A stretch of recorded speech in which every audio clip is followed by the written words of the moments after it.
নমস্কার, হাই নিউজে সকলকে স্বাগত। সঙ্গে রয়েছে আমি রিম্পি। শুরু করছি দ্য ওয়ার্ল্ড টুডে, আর শুরুতেই চোখ রাখবো আজকের হেডলাইন্সে। পণবন্দি আরও এক ইসরায়েলের ছবি এবং ভিডিও প্রকাশ হামাসের। নেতানিয়াহুর দেশে বাড়ছে ক্ষোভ। ত্রাণের গাড়ি দেখে ছাপালেন ক্ষুধার্তেরা, সামলাতে নির্বিচারে গুলি ইসরায়েলি সেনা। গাজায় নিহত বহু, বাড়ছে হাহাকার। জাপানের উপকণ্ঠে ডুবোজাহাজ বিরোধী মহড়া শুরু করে দিল রাশিয়া ও চীন। ট্রাম্প ঘোষণার পর বার্তা কি আমেরিকাকে? ইয়েমেনের কাছে সমুদ্রে উল্টে গেল পরিযায়ীদের নৌকা, মৃত্যু অন্তত ৬৮ জনের, নিখোঁজ ৭৭। মাত্র দিন চারেকের ব্যবধানে ফের কেঁপে উঠল রাশিয়া। লাগাতার ভূমিকম্পের জেরে কামচাটকার প্রাসেননিকোভ আগ্নেয়গিরি ফের জেগে উঠেছে। পণবন্দি আরও এক ইসরায়েলের ছবি এবং ভিডিও প্রকাশ হামাসের। নেতানিয়াহুর দেশে বাড়ছে ক্ষোভ। জানা গিয়েছে পণবন্দি ওই যুবকের নাম এভিয়েটর ডেভিড। হামাসের বানানো কোনো এক সুড়ঙ্গে তাকে বন্দি করে রাখা হয়েছে। বেলচা দিয়ে মাটি খুঁড়তে খুঁড়তে ডেভিড বলছেন, আমি এখন নিজের কবর খুঁড়ছি। শীর্ণকায় চেহারা, পাঁজরগুলি বেরিয়ে এসেছে। দেখেই বোঝা যাচ্ছে অনাহার ক্লিষ্ট শরীর। অশক্ত শরীরে হাতে ধরা একটা বেলচা, তা দিয়ে মাটি খুঁড়ে চলেছেন। দুবার মাটি তুললেন, একটু থামলেন, কিছু বিড়বিড় করে বলে গেলেন, আবার বেলচা দিয়ে মাটি তোলা শুরু করলেন। মাঝে মাঝে হাঁপিয়ে মাটিতে বসে পড়ছেন। একটি সুড়ঙ্গ মেরে কেটে চওড়ায় ৩ ফুট, উচ্চতায় ৬ ফুট। সেই সুড়ঙ্গেই শীর্ণকায় যুবককে দেখা গেল। এমন একটি ভিডিও সম্প্রতি প্রকাশ্যে এসেছে। বিভিন্ন সূত্রে দাবি করা হচ্ছে ভিডিওটি হামাস প্রকাশ করেছে।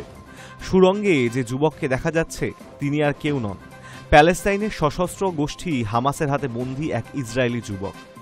এই নিয়ে দ্বিতীয় পণবন্দির ভিডিও প্রকাশ করল হামাস। যে ভিডিও প্রকাশ্যে আসার পর ইসরায়েলে প্রধানমন্ত্রী নেতানিয়াহুর বিরুদ্ধে পণবন্দীদের পরিবার এবং আম জনতার মধ্যে ক্ষোভ বাড়ছে। জানা গিয়েছে পণবন্দী ওই যুবকের নাম এভিয়েটর ডেভিড। হামাসের বানানো কোনো এক সুড়ঙ্গে তাকে বন্দি করে রাখা হয়েছে। বেলচা দিয়ে মাটি খুঁড়তে খুঁড়তে ডেভিড বলছেন, আমি এখন নিজের কবর খুঁড়ছি। প্রতিদিনই একটু একটু করে দুর্বল হচ্ছি, মনে হচ্ছে এবার কবরেই যেতে হবে। এটাই সেই কবর। সময় পেরিয়ে যাচ্ছে, কবে মুক্তি পাবো জানি না, কবে পরিবারের সঙ্গে ঘুমাতে পারবো জানি না। তারপরই কান্নায় ভেঙে পড়তে দেখা যায় ডেভিডকে। ইসরায়েল অবশ্য বলেছে কিভাবে পণবন্দীদের অনাহারে রাখা হচ্ছে, তাদের পরিস্থিতি কেমন, এই দৃশ্য দেখিয়ে মনস্তাত্ত্বিক যুদ্ধের কৌশল নিচ্ছে হামাস। হামাসের হাতে এখন ৪৯ জন বন্দী, ডেভিড তাদের মধ্যে একজন। ইসরায়েলের প্রধানমন্ত্রীর দপ্তর জানিয়েছে ডেভিডের পরিবারের সঙ্গে কথা বলেছেন প্রধানমন্ত্রী নেতানিয়াহু। পণবন্দীদের যাতে সশরীরে ফিরিয়ে আনা যায় তার জন্য অনবরত চেষ্টা চালিয়ে যাচ্ছে সরকার। এর আগে আরও এক পণবন্দীর অনাহার ক্লিষ্ট চেহারার ছবি প্রকাশ্যে এনেছিল হামাস। প্রসঙ্গত ২০২৩ সালের ৭ই অক্টোবর ইসরায়েলে হামলা চালায় হামাস। বহু ইসরায়েলি এবং বিদেশি নাগরিককে পণবন্দি করে তারা। সেই ঘটনার পর থেকে হামাসের সঙ্গে ইসরায়েলের সংঘর্ষ চলছে। Hi news network.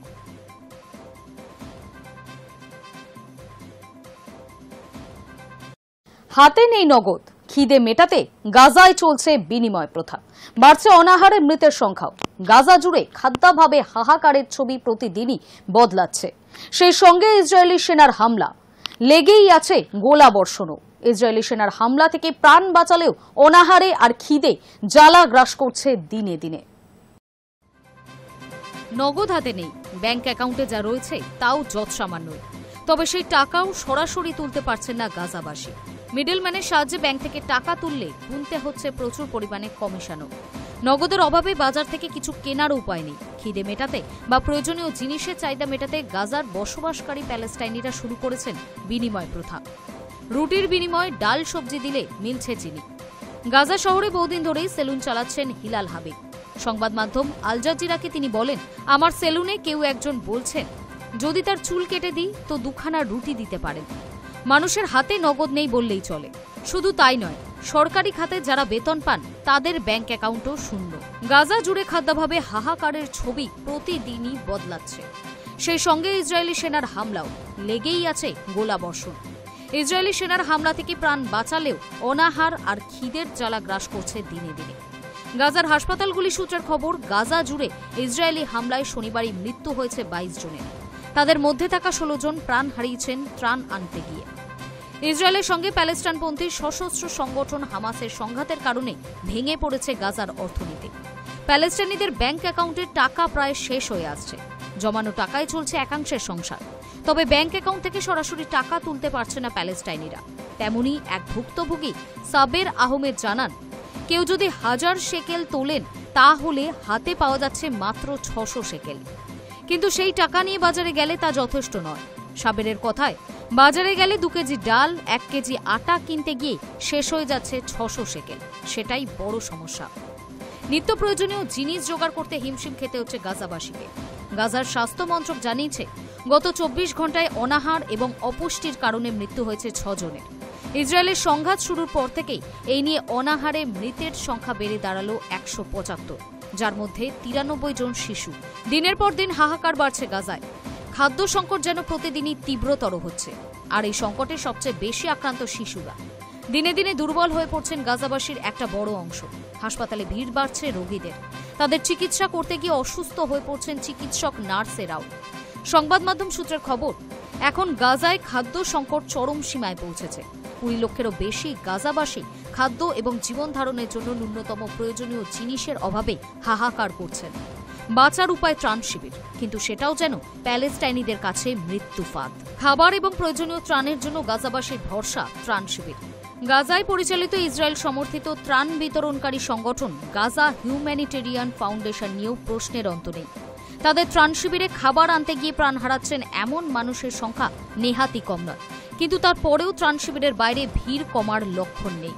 রাষ্ট্রপুঞ্জ গত সোমবার যুদ্ধবিধ্বস্ত গাজার দুর্ভিক্ষ পরিস্থিতি নিয়ে উদ্বেগ প্রকাশ করে জানিয়েছিলেন, প্যালেস্টাইনি ভূখণ্ডের 3টি অঞ্চলে দৈনিক 10 ঘণ্টা যুদ্ধবিরতি ঘোষণা করে ইসরায়েল যতটুকু আন্তর্জাতিক ত্রাণ প্রবেশের সুযোগ করে দিচ্ছে তা মোটেই পর্যাপ্ত নয়। কিন্তু তারপরেও ইসরায়েলি প্রধানমন্ত্রী বেঞ্জামিন নেতানিয়াহু দাবি করলেন, গাজায় কোনো প্যালেস্টাইনি নাগরিক অনাহারে নেই। নেতানিয়াহু বলেন, গাজাবাসীকে অনাহারে রাখার কোনো অভিপ্রায় আমাদের নেই। গাজায় কেউ না খেয়েও নেই। যুদ্ধ চলাকালীন আমরা সেখানে মানবিক সহায়তা প্রবেশ করতে দিয়েছি, না হলে গাজায় এখন কোনো মানুষই থাকতো না। কিন্তু ইসরায়েলি প্রধানমন্ত্রীর ওই দাবি সরাসরি খারিজ করে দিয়েছে মার্কিন প্রেসিডেন্ট ডোনাল্ড ট্রাম্প। তিনি বলেন, গাজায় কার্যত দুর্ভিক্ষ পরিস্থিতির সৃষ্টি হয়েছে। শিশুরা ক্ষুধার্ত। গাজার নাগরিকদের যে ছবিগুলি সামনে আসছে তা খুবই উদ্বেগের। সেই আবহে পরিস্থিতি খতিয়ে দেখতে ট্রাম্পের একটি প্রতিনিধি দল পরিদর্শনে গিয়েছে।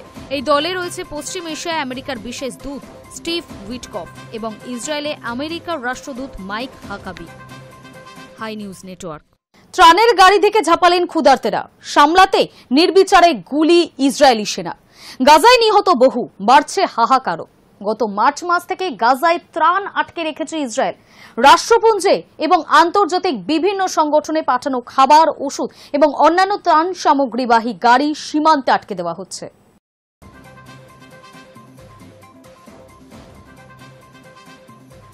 আরও ভয়াবহ হচ্ছে গাজায়। আন্তর্জাতিক সমালোচনার মুখে ত্রাণ প্রবেশের দরজা খুলে দিয়েছে ইসরায়েল, কিন্তু পরিস্থিতির উন্নতি হচ্ছে না। অভিযোগ, ক্ষুধার্তদের ভিড় সামাল দিতে নির্বিচারে গুলি চালিয়েছে ইসরায়েলি সেনা। রবিবার তাতে অন্তত 56 জনের মৃত্যু হয়েছে, দাবি আন্তর্জাতিক সংবাদ মাধ্যম আল জাজিরার। গাজার সরকারি সংবাদ মাধ্যমের দাবি, এখনও ত্রাণবাহী অন্তত 22,000 ট্রাক গাজা স্ট্রিপের বাইরে সীমান্তে আটকে রয়েছে। শনিবার গাজায় প্রবেশ করেছে 36টি ট্রাক। ইসরায়েলি বাহিনীর গুলিতে একদিনে 92 জন প্যালেস্টাইনের মৃত্যু হয়েছে। তার মধ্যে 56 জন ত্রাণের জন্য ক্ষুধার্তদের ভিড়ে ছিলেন। গত মার্চ মাস থেকে গাজায় ত্রাণ আটকে রেখেছে ইসরায়েল। রাষ্ট্রপুঞ্জ এবং আন্তর্জাতিক বিভিন্ন সংগঠনের পাঠানো খাবার, ওষুধ এবং অন্যান্য ত্রাণ সামগ্রীবাহী গাড়ি সীমান্তে আটকে দেওয়া হচ্ছে। ফলে গাজায় খাদ্যের হাহাকার পড়ে গিয়েছে। গত কয়েক মাসে সেখানে দুর্ভিক্ষের পরিস্থিতি তৈরি হয়েছে বলেও দাবি। যদিও ইসরায়েল দুর্ভিক্ষের কথা মানতে চায়নি, গাজার পরিস্থিতি পর্যালোচনা করে রাষ্ট্রপুঞ্জ জানিয়েছে সেখানে অচিরেই লক্ষ লক্ষ শিশু অপুষ্টি এবং অনাহারে মারা যাবে। মানবিক স্বার্থে তাই অবিলম্বে ত্রাণ পৌঁছে দেওয়া প্রয়োজন। আন্তর্জাতিক সমালোচনার মাঝে বিধিনিষেধ শিথিল করেছে ইসরায়েল। ধীরে ধীরে ত্রাণ প্রবেশের পথ খোলা হয়েছে। রবিবার তেমনই ত্রাণবাহী কিছু গাড়ি গাজায় ঢুকছিল। সংবাদ মাধ্যমের দাবি, খাবার দেখে ক্ষুধার্তেরা গাড়ির দিকে ঝাঁপিয়ে পড়েন। রাস্তায় কারাকারি শুরু হয়ে যায়, ফলে ত্রাণের গাড়ি নির্দিষ্ট এলাকায় পৌঁছতে পারেনি। এই পরিস্থিতি সামাল দিতে ইসরায়েলি সেনা নির্বিচারে গুলি চালায় বলে অভিযোগ। তাতে 56 জনের মৃত্যু হয়। অভিযোগ, গত 5 মাস ধরে গাজায় জ্বালানির যোগান বন্ধ রাখা হয়েছে। হাসপাতাল সহ একাধিক প্রতিষ্ঠানে জ্বালানির জন্য হাহাকার শুরু হয়েছে। এই পরিস্থিতিতে রবিবার দুটি জ্বালানির ট্রাক গাজায় ঢোকে। তাতে মোট 108 টন জ্বালানি ছিল। ট্রাক দুটি মিশর হয়ে গাজায় ঢুকেছে ইসরায়েল নিয়ন্ত্রিত কারিম আবু সালেম ক্রসিং হয়ে। রাষ্ট্রপুঞ্জের পাঠানো আরও 4টি জ্বালানিবাহী ট্রাক চলতি সপ্তাহে গাজায় প্রবেশের কথা। হাসপাতাল, বেকারি এবং লঙ্গরখানা সচল রাখার জন্য এই জ্বালানি অত্যন্ত প্রয়োজন। যদিও কর্তৃপক্ষের বক্তব্য, গাজায় যা চাহিদা তা মেটাতে দিনে 600টি করে জ্বালানির ট্রাক প্রয়োজন। সংবাদ সংস্থা রয়টার্স জানিয়েছে, গাজায় জ্বালানি আটকানোয় সবচেয়ে বেশি ক্ষতিগ্রস্ত হয়েছে হাসপাতালগুলি। যুদ্ধদীর্ণ এলাকায় হাসপাতাল অত্যন্ত জরুরি। জ্বালানি এবং ত্রাণের অভাবে পরিস্থিতি এমন হয়েছে যে গুরুতর অসুস্থ বা জখম রোগী ছাড়া বাকিদের পরিষেবাই দিতে পারছেন না চিকিৎসকেরা। 2023 সাল থেকে ইসরায়েলে যুদ্ধ শুরু হয়েছে। প্যালেস্টাইনি সশস্ত্র গোষ্ঠী হামাসের বিরুদ্ধে যুদ্ধ ঘোষণা করেছিল ইসরায়েল। হামাস ইসরায়েলি পণবন্দীদের মুক্তি না দিলে গাজায় ত্রাণ প্রবেশ করতে দেওয়া হবে না, জানিয়ে দেন প্রধানমন্ত্রী বেঞ্জামিন নেতানিয়াহু। চাপের মুখে কিছুদিন আগে ইসরায়েলি সেনা জানায়, গাজার কিছু অংশে দিনে 10 ঘণ্টার যুদ্ধবিরতি পালন করা হবে এবং ত্রাণ প্রবেশের সুযোগ দেওয়া হবে। বেশ কিছু এলাকাকে নিরাপদ হিসেবে চিহ্নিতও করা হয়। সেখানে প্রতিদিন সকাল 10টা থেকে রাত 8টা পর্যন্ত কোনো হামলা হবে না। কিন্তু তারপরেও ক্ষুধার্তদের হাহাকার জারি। Hi news network.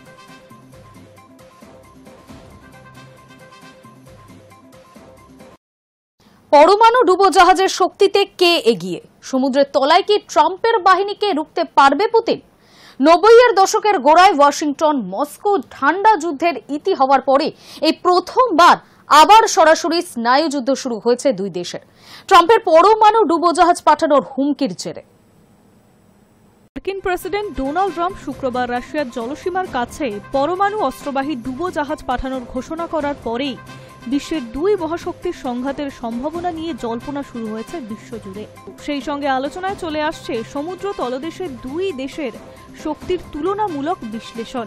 90-এর দশকের গোড়ায় ওয়াশিংটন মস্কো ঠান্ডা যুদ্ধের ইতি হওয়ার পরেই এই প্রথমবার রুশ প্রেসিডেন্ট ভ্লাদিমির পুতিন বা তার দফতরে এখনও ট্রাম্পের পরমাণু বার্তার জবাব না দিলেও রুশ পার্লামেন্ট ডুমার সদস্য ভিক্টর ভোডোলাটস্কি জানিয়েছেন, আমেরিকার তুলনায় ডুবোজাহাজ শক্তিতে এগিয়ে রয়েছে রাশিয়া। কিন্তু সত্যিই কি তাই? আন্তর্জাতিক সামরিক পর্যবেক্ষণের সংস্থাগুলির তথ্য বলছে, আমেরিকার হাতে এখন ওহাইও ক্লাসের পরমাণুর অস্ত্রবাহী এবং পরমাণু শক্তিচালিত 14টি নিউক্লিয়ার সাবমেরিন রয়েছে, যার প্রতিটি 20টি দূরপাল্লার পরমাণু অস্ত্রবাহী ব্যালিস্টিক ক্ষেপণাস্ত্র বহন করতে পারে। শত্রুপক্ষের সেনার নজরদারি এড়িয়ে হামলা চালানোর ক্ষেত্রে বিশ্বের সর্বাধুনিক ডুবোজাহাজ হিসেবে পরিচিত এই বোমারগুলি। এছাড়াও মার্কিন নৌসেনার হাতে রয়েছে 50টিরও বেশি ভার্জিনিয়া ক্লাস, সিউলফ ক্লাস এবং লস অ্যাঞ্জেলেস ক্লাসের ডুবোজাহাজ। টোমাহক ও হারপুন ক্ষেপণাস্ত্র এবং MK-84 টর্পেডোর এর পাশাপাশি মাইন বসানোর কাজেও তাদের জুড়ি মেলা ভার। অন্যদিকে পুতিনের নৌসেনার কাছে রয়েছে মোট 64টি পরমাণু শক্তি এবং ডিজেল চালিত ডুবোজাহাজ। এর মধ্যে 14টি পরমাণু ওয়ারহেড যুক্ত ব্যালিস্টিক ক্ষেপণাস্ত্র ছুটতেও সক্ষম। সমুদ্রের তলদেশে শত্রুপক্ষের ডুবোজাহাজের সঙ্গে লড়াইয়ের জন্য দ্রুত গতির টর্পেডোও রয়েছে সেগুলিতে। প্রসঙ্গত, গত বৃহস্পতিবার ভারত এবং রাশিয়ার অর্থনীতিকে মৃত বলে কটাক্ষ করেছিলেন ট্রাম্প। সমাজ মাধ্যমে তিনি লেখেন, ভারত রাশিয়ার সঙ্গে কি বোঝাপড়া করেছে তা নিয়ে আমি ভাবিত নই। একই সঙ্গে তারা তাদের মৃত অর্থনীতিকেও ডোবাতে পারে। ট্রাম্পের এই মন্তব্যের পরেই প্রাক্তন রুশ প্রেসিডেন্ট তথা সে দেশের জাতীয় নিরাপত্তা পরিষদের ডেপুটি চেয়ারম্যান দিমিত্রি মেদভেদেভ আমেরিকাকে নিশানা করে বলেছিলেন, যাদের মৃত বলা হচ্ছে তাদের ডেড হ্যান্ড থেকে আসন্ন বিপদকে উপেক্ষা করা সহজ হবে না। এরপরেই ট্রাম্প শুক্রবার রাশিয়ার জলসীমার কাছে পরমাণু অস্ত্রবাহী দুটি ডুবোজাহাজ পাঠানোর কথা ঘোষণা করে। কারণ হিসেবে জানান, মেদভেদেবের মন্তব্য প্রচারণামূলক, তাই এমন পদক্ষেপ। প্রসঙ্গত, ডেড হ্যান্ড এমন একটি স্বয়ংক্রিয় পরমাণু প্রত্যাঘাতের পদ্ধতি যা 80-র দশকে সোভিয়েত ইউনিয়নের জামানায় গড়ে তোলা হয়েছিল। এর মূল উদ্দেশ্য ছিল, যদি আমেরিকা বা অন্য কোনো পরমাণু শক্তিধর প্রতিপক্ষ প্রথমে আঘাতে সোভিয়েতের নেতৃত্ব কমান্ড অ্যান্ড কন্ট্রোল ধ্বংস করে দেয়, তবুও স্বয়ংক্রিয়ভাবেই চূড়ান্ত প্রতিশোধমূলক প্রত্যাঘাত করতে পারবে মস্কোর পরমাণু ক্ষেপণাস্ত্র। Hi news network. জাপানের উপকণ্ঠে ডুবোজাহাজ বিরোধী মহড়া শুরু করে দিল রাশিয়া ও চীন। ট্রাম্প ঘোষণার পর বার্তা কি আমেরিকাকে?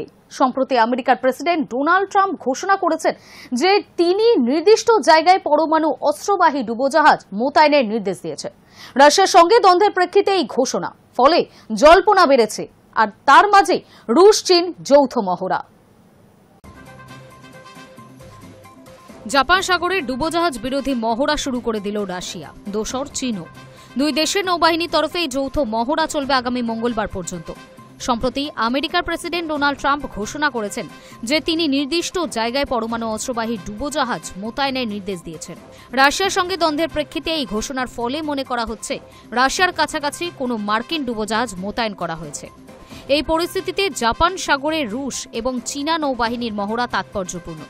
সংবাদ সংস্থা রয়টার্স জানিয়েছে, রাশিয়া এবং চীনের নৌ মহড়া পূর্ব পরিকল্পিত ছিল। ট্রাম্পের ঘোষণার সঙ্গে তার কোনো সম্পর্ক নেই। আগে থেকেই ঠিক ছিল 1 আগস্ট থেকে 5 আগস্ট পর্যন্ত জাপান সাগরে মহড়া চলবে। রবিবার শুরু হয়েছে তার ব্যবহারিক দিকটি।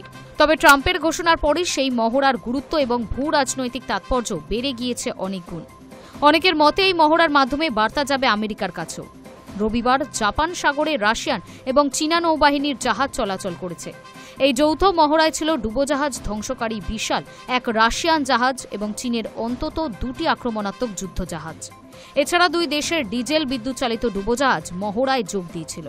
ছিল ডুবোজাহাজ উদ্ধারকারী চীনা জাহাজ। এই যৌথ মহড়ার নাম দেওয়া হয়েছে মেরিটাইম ইন্টারাকশন 2025। এই মহড়ায় রাশিয়া এবং চীনের নাবিকেরা গুলি চালাবেন, ডুবোজাহাজ ধ্বংসের কার্যকলাপ এবং বিমান প্রতিরক্ষা কার্যকলাপ অনুশীলন করবেন। এছাড়া সমুদ্রে অনুসন্ধান ও উদ্ধার অভিযানের উন্নতির জন্য যৌথভাবে চলবে অনুশীলন। দাবি করা হচ্ছে রাশিয়া এবং চীনের এই মহড়া আক্রমণাত্মক নয়, বরং সম্পূর্ণ প্রতিরক্ষামূলক। রাশিয়ার প্রেসিডেন্ট ভ্লাদিমির পুতিনের ঘনিষ্ঠ দিমিত্রি মেদভেদেভের উস্কানিমূলক মন্তব্যের পর ট্রাম্প সমাজ মাধ্যমে জানান, সমুদ্রে নির্দিষ্ট স্থানে তিনি পরমাণু অস্ত্রবাহী 2টি ডুবোজাহাজ মোতায়েনের নির্দেশ দিয়েছেন। এরপর ক্রেমলিন থেকে সরকারিভাবে কোনো বিবৃতি না দেওয়া হলেও রুশ পার্লামেন্ট ডুমার সদস্য ভিক্টর ভোডোলাটস্কি জানিয়ে দেন, বিশ্বের বিভিন্ন মহাসাগরে আমেরিকার চেয়ে বেশি ডুবোজাহাজ মোতায়েন করা রয়েছে রাশিয়ার। বিশ্বের দুই সর্ববৃহৎ শক্তির মধ্যে এই আস্ফালন আন্তর্জাতিক মহলে নতুন করে উদ্বেগ তৈরি করেছে।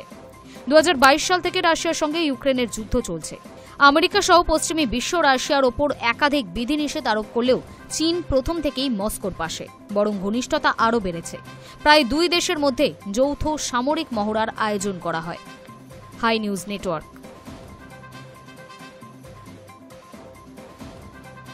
প্রথমবার প্রেসিডেন্ট হয়েই সব দেশের পণ্য শুল্ক আরোপের সিদ্ধান্ত নিয়েছিলাম। পরিকল্পনা ভেস্তে যায় একটি কারণে। ট্রাম্প জানিয়েছেন, প্রথমবার ক্ষমতায় আসার পর বাড়তি শুল্ক আরোপের পরিকল্পনা তিনি কেবল একটি দেশের ক্ষেত্রেই কার্যকর করতে পেরেছিলেন। বাকি দেশের ক্ষেত্রে পরিকল্পনা বাস্তবায়িত হয়নি।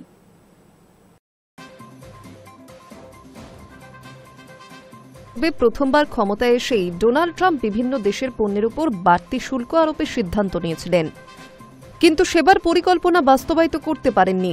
দ্বিতীয়বার সুযোগ পেয়ে সেই কাজ করে দেখালেন। সোমবার সাংবাদিকদের মুখোমুখি হয়ে এমনটাই দাবি করেন ট্রাম্প। কি কারণে প্রথমবারে পরিকল্পনা বাস্তবায়িত হয়নি সে কথাও জানিয়েছেন। সেই সঙ্গে মার্কিন প্রেসিডেন্টের দাবি, অনেক বছর আগে এই পারস্পরিক শুল্ক আরোপ করা উচিত ছিল। এর ফলে আমেরিকার অর্থনীতির উন্নতি হবে। ট্রাম্প জানিয়েছেন, প্রথমবার ক্ষমতায় আসার পর বাড়তি শুল্ক আরোপের পরিকল্পনা তিনি কেবল একটি দেশের ক্ষেত্রেই কার্যকর করতে পেরেছিলেন, তা হল চীন। ট্রাম্পের কথায়, অনেক আগেই আমাদের এটা করা উচিত ছিল। প্রথম দফায় চীনের সঙ্গে এটা আমি করেছিলাম, কিন্তু বাকিটা আমি করতে পারিনি কোভিডের কারণে। উল্লেখ্য, ট্রাম্প আমেরিকার প্রেসিডেন্ট হিসেবে প্রথম ক্ষমতায় এসেছিলেন 2017 সালের 20 জানুয়ারি। 2021 সালের 20 জানুয়ারি 45তম মার্কিন প্রেসিডেন্ট হিসেবে তার মেয়াদ শেষ হয়। করোনা ভাইরাসের অতিমারি সারা বিশ্বে প্রকট হয়ে উঠেছিল 2020 সালে। ট্রাম্পের বক্তব্য অনুযায়ী তা যদি না হতো তবে সেই সময়ে বিভিন্ন দেশের উপর পারস্পরিক শুল্ক আরোপ করার কথা ঘোষণা করতেন তিনি। পারস্পরিক শুল্ক থেকে আমেরিকায় প্রচুর বাড়তি অর্থ আসবে দাবি ট্রাম্পের। এই বাড়তি অর্থের মাধ্যমে তিনি দেশের ঋণ পরিশোধ করবেন। ট্রাম্প বলেছেন, আমরা ঋণ পরিশোধ করতে চলেছি, অনেক টাকা আমাদের কাছে আসতেও চলেছে। দেশ এর আগে এত টাকা চোখেই দেখেনি। এই টাকা দিয়ে আমাদের অন্যতম কাজ হবে ঋণ শোধ করা। অনেক বছর আগে এটা করা উচিত ছিল। ট্রাম্প জানান, যেখানে সুযোগ রয়েছে সেখানেই তিনি বাড়তি শুল্ক চাপাতে চান। তার কথায়, আমি কোনো উদ্দেশ্য সাধনের উপায় খুঁজছি না, যা ন্যায্য আমি তাই চাইছি। যেখান থেকে সম্ভব এবং যতটা সম্ভব আমরা পারস্পরিক শুল্ক আদায় করব। কখনো কখনো তা ওদের সামর্থ্যের বাইরেও চলে যেতে পারে। হাজার হাজার কোটি ডলার আমাদের দেশে আসতে চলেছে। বিভিন্ন দেশের মধ্যে বাণিজ্যের প্রস্তাবের মাধ্যমে যুদ্ধ থামিয়েছেন বলেও দাবি করেন ট্রাম্প। আরও একবার উঠে আসে ভারত ও পাকিস্তানের সংঘাতের প্রসঙ্গ। ট্রাম্প দাবি করেন, ভারত পাক পরমাণু শক্তিধর দেশের যুদ্ধ তিনি বাণিজ্য দিয়েই থামিয়েছেন। হোয়াইট হাউসে ট্রাম্প দ্বিতীয়বার ক্ষমতায় এসেছেন 2025 সালের 20 জানুয়ারি।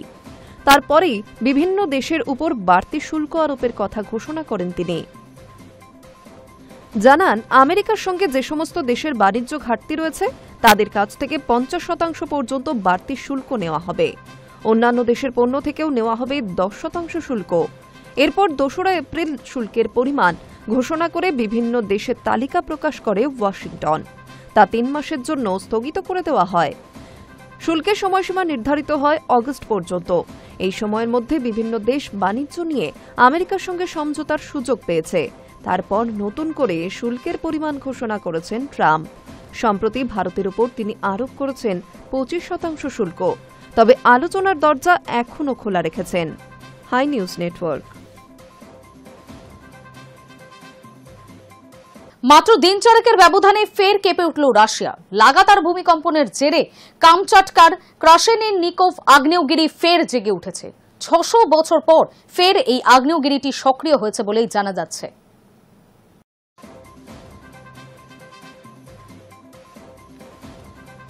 মাত্র দিন চারেকের ব্যবধানে ফের কেঁপে উঠল রাশিয়া। রাশিয়ার কুরিল দ্বীপ সংলগ্ন এলাকায় রিক্টার স্কেলে 7 মাত্রায় কম্পন অনুভূত হয়। তবে বড় মাপের কম্পন হলেও ওই অঞ্চলে এখনও সুনামি সতর্কতা জারি হয়নি। উল্লেখ্য, লাগাতার ভূমিকম্পের জেরে কামচাটকার ক্রাশেনিকভ আগ্নেয়গিরি ফের জেগে উঠেছে। 600 বছর পর ফের এই আগ্নেয়গিরিটি সক্রিয় হয়েছে। গত বুধবার সকালে 8.8 মাত্রার বিরাট কম্পনে কেঁপে ওঠে রাশিয়া। ভূমিকম্পের উৎপত্তিস্থল রাশিয়ার পূর্ব ক্ষেত্র কামচাটকা পেনিনসুলা। ভূমিকম্পের তীব্রতা এতটাই ছিল যে আমেরিকা, জাপান সহ একাধিক দেশে কম্পন অনুভূত হয়। ঘটনার পর রাশিয়ার উপকূলবর্তী অঞ্চলে সুনামির বিরাট ঢেউ দেখা যায়, যার উচ্চতা প্রায় 13 ফুট। ঘটনার পর জারি করা হয় সুনামির সতর্কতা। উপকূলের মানুষকে দ্রুত এলাকা ছাড়ার নির্দেশ দেওয়া হয়। বুধবারের ভূমিকম্পের পরই রবিবার ফের কেঁপেছে পূর্ব রাশিয়ার বেশ কিছু এলাকা। অনুমান করা গিয়েছে আগামী কয়েক সপ্তাহ ধরে ওই অঞ্চলে আফটারশক চলবে। তবে ভূমিকম্প হলেও সুনামির সতর্কতা জারি হয়নি। রাশিয়ার আপাতকালীন মন্ত্রকের তরফে জানানো হয়েছে উঁচু ঢেউ আসতে পারে, তাই সৈকত থেকে দূরে থাকা দরকার।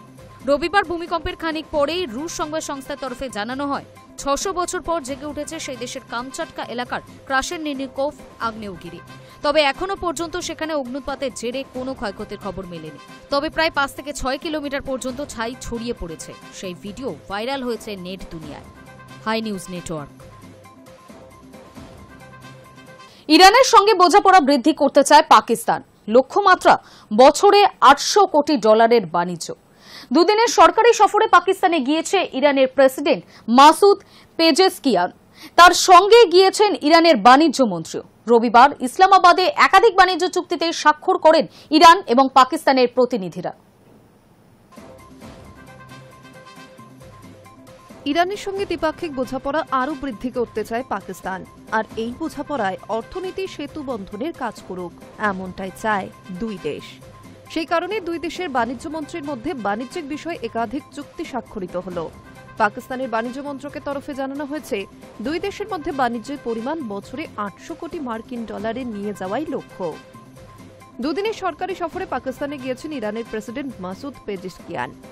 তার সঙ্গে গিয়েছেন ইরানের বাণিজ্য মন্ত্রীও। রবিবার ইসলামাবাদে একাধিক বাণিজ্য চুক্তিতে স্বাক্ষর করেন দুই দেশের প্রতিনিধিরা। পাকিস্তানের বাণিজ্য মন্ত্রী জাম কামাল জানান, আগামী বছরে তেহরানের সঙ্গে ইসলামাবাদের বাণিজ্যের পরিমাণ $500 থেকে $800 কোটি পৌঁছাবে। সেক্ষেত্রে লক্ষ্যমাত্রা পূরণে খুব বেশি দেরি হবে না বলে আশাবাদী তিনি। দুই দেশের মধ্যে দীর্ঘ স্থলসীমান্ত থাকায় পারস্পরিক বাণিজ্যের সময় এবং অর্থ দুই বাঁচবে বলে জানান পাকিস্তানের বাণিজ্য মন্ত্রী। ইরানের বাণিজ্য এবং খনি বিষয়ক মন্ত্রী মোহাম্মদ আটবক জানান, দুই দেশের ব্যবসায়ী এবং শিল্পপতিরাই একে অপরকে বিশ্বাস করেন। সুতরাং অর্থনৈতিক বোঝাপড়ার পরিধি বিস্তারে বিষয়টি সহায়ক হবে বলে জানান তিনি। পাকিস্তানের পড়শি দেশ হলেও ইরানের সঙ্গে ভারতের সম্পর্ক বেশ মসৃণ। চাবাহার বন্দর সহ ইরানের বেশ কিছু গুরুত্বপূর্ণ পরিকাঠামোগত ক্ষেত্রে বিনিয়োগ রয়েছে ভারতের।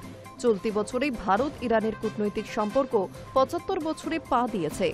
1950 সালে স্বাক্ষরিত ভারত ইরান মৈত্রী চুক্তি দুই দেশের কূটনৈতিক সম্পর্কের ভিত্তি তৈরি করেছিল। তবে সাম্প্রতিক ইরান ইসরায়েল সংঘাতে ভারত খানিক মধ্যপন্থা অবলম্বন করে। কূটনৈতিক শিবিরের একাংশের মতে সেই সময় সোচ্চারে ইরানের পাশে দাঁড়িয়ে ডোনাল্ড ট্রাম্পকে চটাতে চায়নি ভারত। অবশ্য জুলাই প্রধানমন্ত্রী নরেন্দ্র মোদীর উপস্থিতিতে ব্রিক্স সম্মেলনে ইরানে হামলার নিন্দা করা হয়। তবে যৌথ বিবৃতিতে ইসরায়েল বা আমেরিকার নাম উল্লেখ করা হয়নি। Hi news network. The world today আজকের মতো এই পর্যন্তই। নজর রাখুন হাই নিউজে, নির্ভীক নিরপেক্ষ।